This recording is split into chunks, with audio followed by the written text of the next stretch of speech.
having listened to the presentation on various techniques used in the administration of local anesthesia in the maxilla, let us have a discussion about the techniques as well.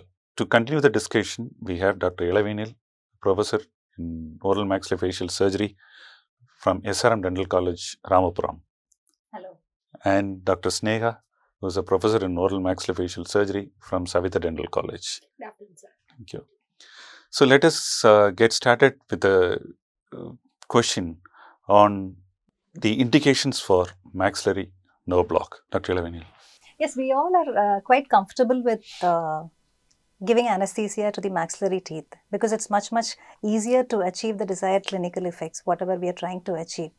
But yes, when it comes to the use of blocks, it is always reserved to specific clinical scenarios.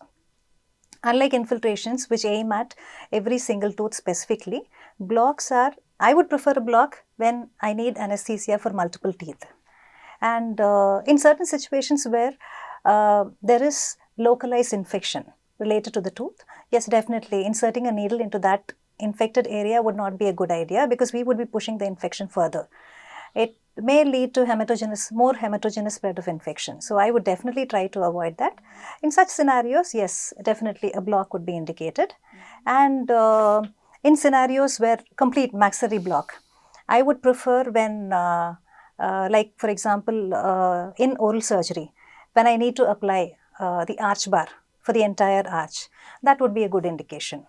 Yeah, you're absolutely right. And she mentioned about localized infection. Is that the only reason why you prefer a block, or has that got anything to do with the pH of? Definitely, yes. One is pushing the infection further into the tissues. The other, yes, thanks for reminding that. It is very, very important that the localized change in pH at that particular region in the presence of infection is not going to be conducive for effective functioning of local anesthetic solution. So it definitely does not give the ideal requirement of the base molecules, which are very important for nerve diffusion and its function. So it is always better to take the injection to a much more proximal site where the pH is conducive to the LA functioning. Exactly. So that is another indication why you should not be giving an infiltration, rather prefer a nerve block over an infiltration.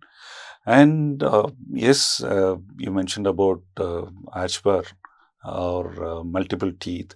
And just in case if you're doing a minor surgical procedure like episectomy, so would you prefer a nerve block, or a infiltration in that case?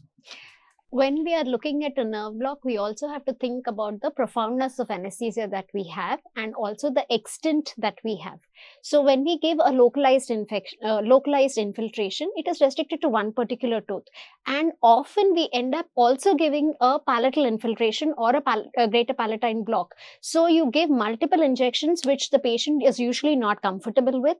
The second thing is, if you want to have whenever you're giving an infiltration, the action is at the site of the root apex.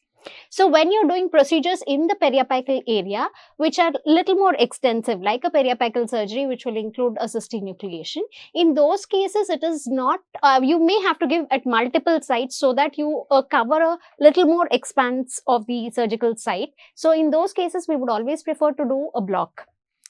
And the other thing at the site of infection that we have to remember is the site of infection has got a lot of angiogenic, a lot of not only chemical mediators, there is also a lot of neoangiogenesis that is happening at the site, and there is also vasodilation that is happening. Right. So what happens is when you give a local anesthetic, even if you give with epinephrine, the chances that it diffuses off early, leading to lack of profoundness of anesthesia is there. And another point that we have to think about is the perineural inflammation that could be there, because of which the infiltration may not be effective. So considering all this, even if you're doing a minor periapical surgery, a block would be better compared to doing a multiple injections in the palate and on the buccal side. Yeah, that's a fantastic explanation. Yes. Yeah. Another point is, when we are doing a complete maxilla that is getting blocked, it is the most comfortable thing to do because the whole of the maxilla is blocked just in one single injection. So the patient is not worried after that. He has complete numbness. And another point is when we give, if we compare a maxillary infiltration with a mandibular block, when we give a mandibular block, generally the patient is very comfortable because he says my whole one arch is numb, one side is numb, which we cannot produce or replicate that kind of issue with a maxillary infiltration. But if you give a maxillary block, one injection very similar to PSA, and then the whole arch is numb, one segment is numb. So you literally can work, and you give a long-acting agent with it. You can do even 2-3 hours procedure, and then the patient is comfortable, you are comfortable, and you can finish the procedure. Absolutely. So the other big advantage is that when you have to anesthetize the whole maxilla, there are multiple teeth to be addressed. Now, if you choose an infiltration, the dosage is going to be additive. Exactly. But when you give a block, it's much lesser. Yes. With the 2 or 2.5 ml that you're going to use for a block, you will achieve profound anesthesia over a vast area. So there are various advantages of using a nerve block, and also it's not very technique sensitive. But when you compare to the mandibular technique and the maxilla, it is very arbitrary as well. The anatomic landmarks are not. It's arbitrary. So, for example, in the mandible, you have the ramus as an indication to say that bony landmarks are bony landmarks. Yes, and yes, we are talking about the posterior superior nerve block or infraorbital nerve block. Or what about the palatal? See, would you prefer a greater palatine nerve block or a palatal infiltration? Because, as you know, they say that the palatal infiltrations are quite painful. But then Malamed also states that maybe that has got to do with your technique as well. So the more you practice, the less pain that you can produce while giving a palatal infiltration. True. So what would you prefer, a greater palatine or a nasopalatine or an infiltration? Okay, today if we have to go by the current trends, I would try to negate a palatal infiltration. Okay, so in that case, I would definitely choose a good local anesthetic agent, which would be Articaine. We have abundance of literature which says that if you give infiltration on the buccal side, we are going to have adequate diffusion of the solution onto the palatal side, ensuring profound anesthesia of the palatal mucosa as well. Yeah, that is a wonder drug. Yes, totally. And I'm not sure whether there are any systematic reviews or. There are a few studies which have compared. So yes, I think when in private practice, yes, it does work, but I'm not sure whether it works perfectly all right in an apprehensive patient. I'm not sure. So kindly throw some light on. Sir, I think what we need to consider is the age group of the patient, because the literature that we have published, we have seen so far is mostly in extraction of premolars, which are orthodontic extractions, and also in pediatric age group of patients. We have to consider the density of bone in those people, because the density of bone in children is much lesser and it is more elastic with a lot of nutrient canals, because of which the diffusion happens really well. But will that be applicable for an adult male who is 40 with a nice buttressed bone is again something that we have to look for evidence, and especially if there is infection in that particular site, because Articaine also causes some amount of vasodilation at the periapical area where we are going to infiltrate. So in that case, yes, that we have to look up on more evidence with when it is related to using Articaine as a drug per se. When we are thinking in terms of using palatal infiltration versus greater palatine block, I think greater palatine block is much more easier, less painful to practice than palatal infiltration, because as we come forwards in the palate, anatomically anteriorly in the palate, the mucoperiosteum is more firmly adherent. But when we are going more posterior towards the greater palatine foramen, it is not that firmly adherent. So when we start infiltrating, the pain is lesser in a GP block than compared to what we see in a infiltration. That's a very valid point. One prick of 0.2 cc, if it is anesthetizing the whole of palate, go for it. Okay, that is one aspect. And what about the anatomical landmark? Again, Sir, again, when it comes to greater palatine block, unlike the PSA block, greater palatine block is much more simpler because we know it's a distal half of second molar, vertical and horizontal shelves of the palate meet.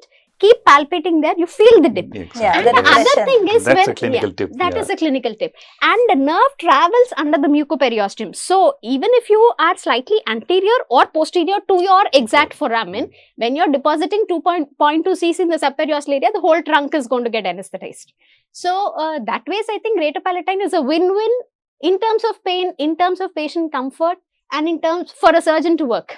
Yeah. But even if need be, if you're taking the infiltration much more anterior, we could use different methods by which you can minimize the pain due to the injection. Yeah.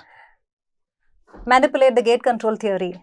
We could use Pressure, you can use pressure, different methods fine by touch, which yes. you transmit pressure first. So, you spoke about using articaine in the buccal aspect, and you mentioned about use in pediatric patients. Is there any other modification for injection techniques that can be used in pediatric population? So in pediatric population, when we are looking at the maxilla, we have to remember one thing, that the maxilla is small and we cannot use conventional long needle that we use for an adult patient in terms of a 1-inch Correct. needle, and the depth of penetration has to be lesser. And having said that, do we really want to give a nerve block in a pediatric patient is a question, because often we do see that once the nerve block is given, not only the site that we are working, but the rest of the areas of the soft tissues are also numb.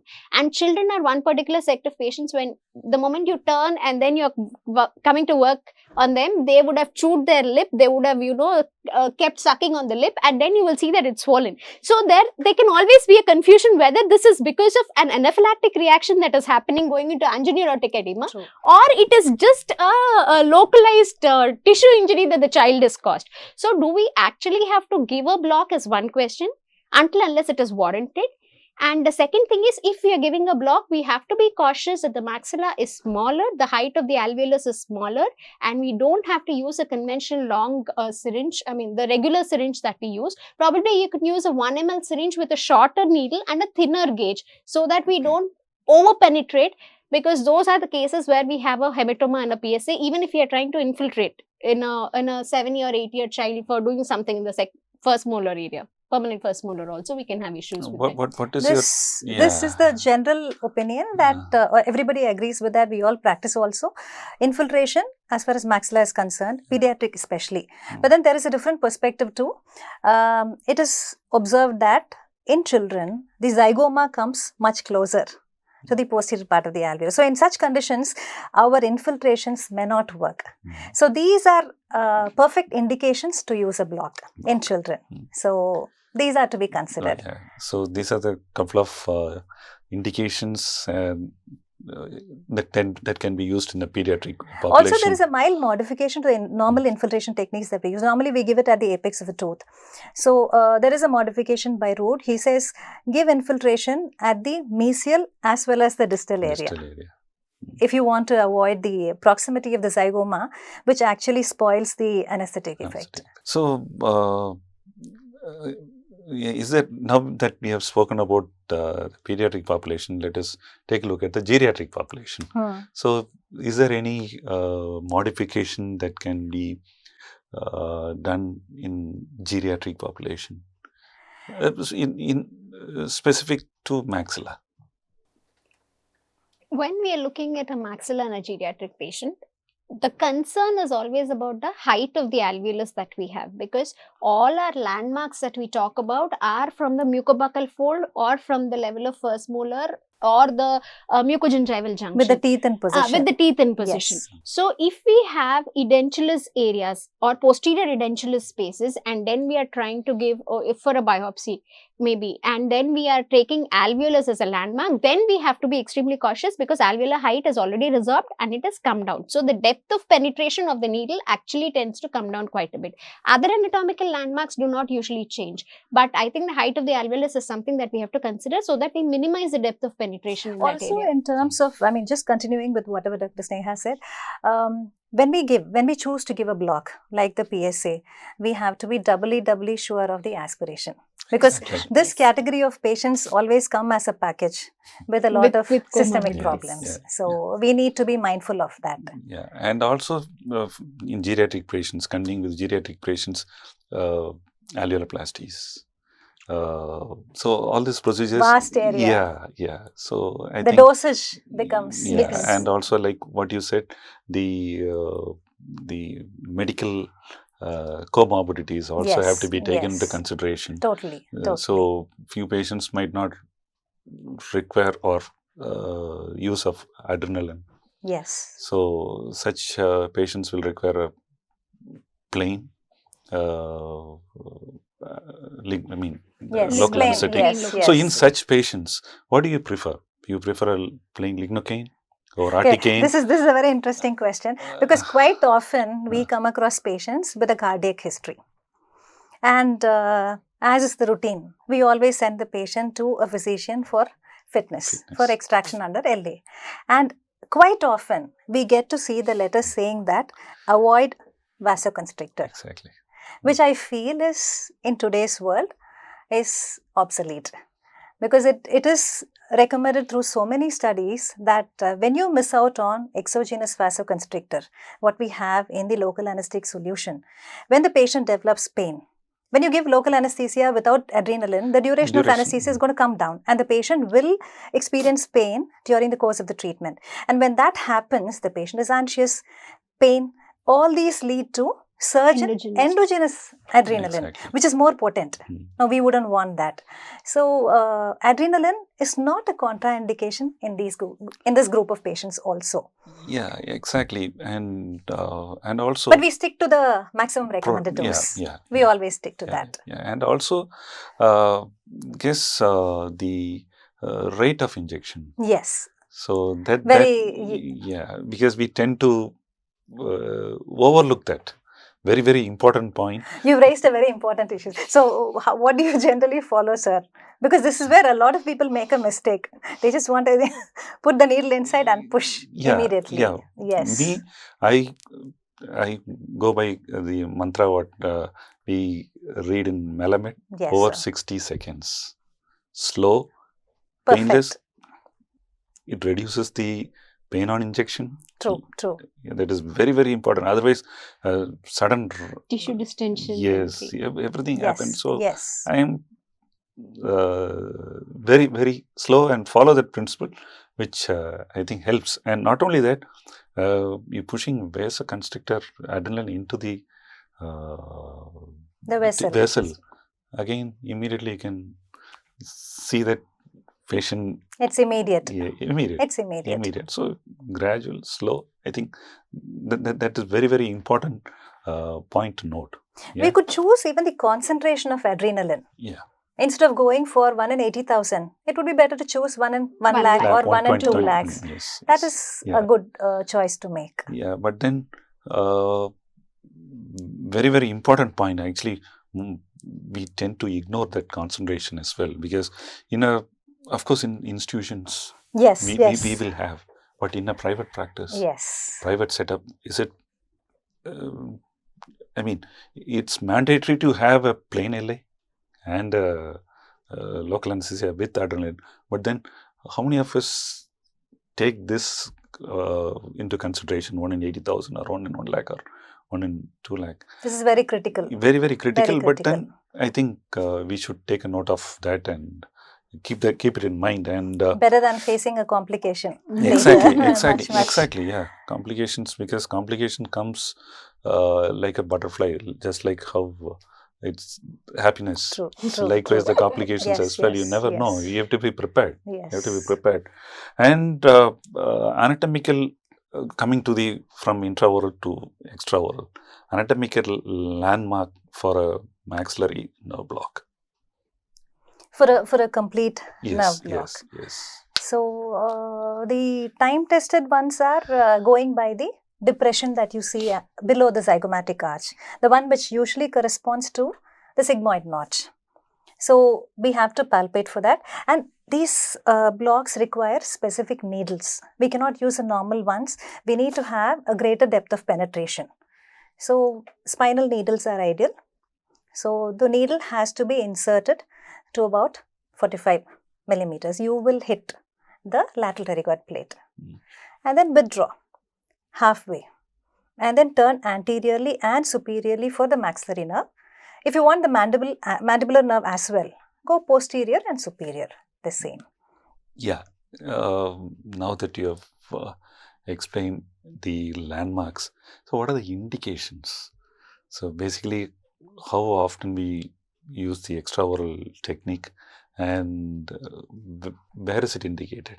Pretty much when we handle trauma under local anesthesia, sometimes yes, when the patient is not fit enough to undergo a procedure under general anesthesia, then it would be a good technique to follow. Yeah.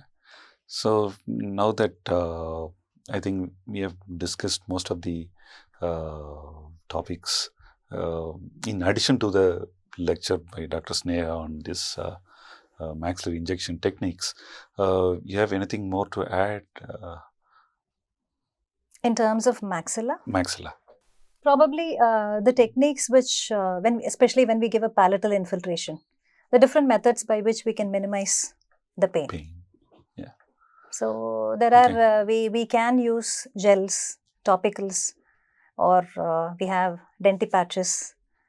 And I'm sure you will be able to shed some light on computer-assisted local anesthetic delivery system. That is again a very interesting topic about the topical application, whether it's a gel or a spray prior to your injection. In your experience, what is your how does it work? Is it, if you call it a placebo, or does it work? If truth be told, I do not use gels or patches.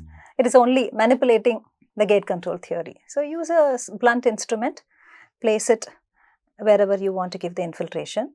Place the instrument first, let the pressure impulses travel first, then insert the needle. It works pretty much the same. And in your hands? I don't mind using a spray provided it is available, because the concentration is actually more. So the diffusion of the spray or the gel when it is applied over the tissue happens, and at least the pain that happens during the prick can be avoided. However, he will still feel that the needle is being pushed into. So it's one way. It also has a placebo effect, but it also has some amount of mucosal anesthesia that it provides. So it is still. Sir, if I may add one more, it's a very interesting thing. I did a study also on this, a randomized control trial. For the initial injection, if you want it to be painless, because sometimes it is not just the needle which causes pain, it is also the local anesthetic solution. So if you use a local anesthetic, lignocaine, which is plain, the pH is very high. So it automatically gets a pain down. That I found it very useful. Especially for ortho extractions, plain LA, because extraction is not going to be for a very long time. You can manage with plain LA. Yes. And also, this is what the textbooks say. So I think we'll stick to what the textbook says and use a topical. Yes. And then use your needle and then slowly inject for a painless anesthesia. And when a topical is used, patience is the key. Yeah. You will have to wait for the golden 60 seconds or so. Yeah. We cannot be in a hurry. Yeah. That is another thing that personally I have observed in patients is the taste. The spray is bad, but we get the gel. Gel is good. Yeah, reasonably better. Yeah, but then sometimes when giving a block or an infiltration, anesthetizes only that particular area. But then when you give a spray, and they swallow. True. They swallow and then say my whole throat is numb and I can't feel it. Yeah. So not against use of thing, but then when you know the pros, you should know the Cons. disadvantages also. But the spray is quite uncontrolled. It just covers a vast area. Yes, yes, yes. So in that aspect, maybe a gel is better because it's more localized, pinpoint. Yes. But then, as you know, the tongue is a very uncontrollable organ. It doesn't keep quiet. It try to, go and check whether everything is all right, and then patient complaints comes for a procedure. It spreads everywhere. Yeah. So that is one thing that I have observed. I think this is a very exhaustive discussion on maxillary injection techniques. Okay. Yeah. Thank you. Thank you, sir. Pleasure.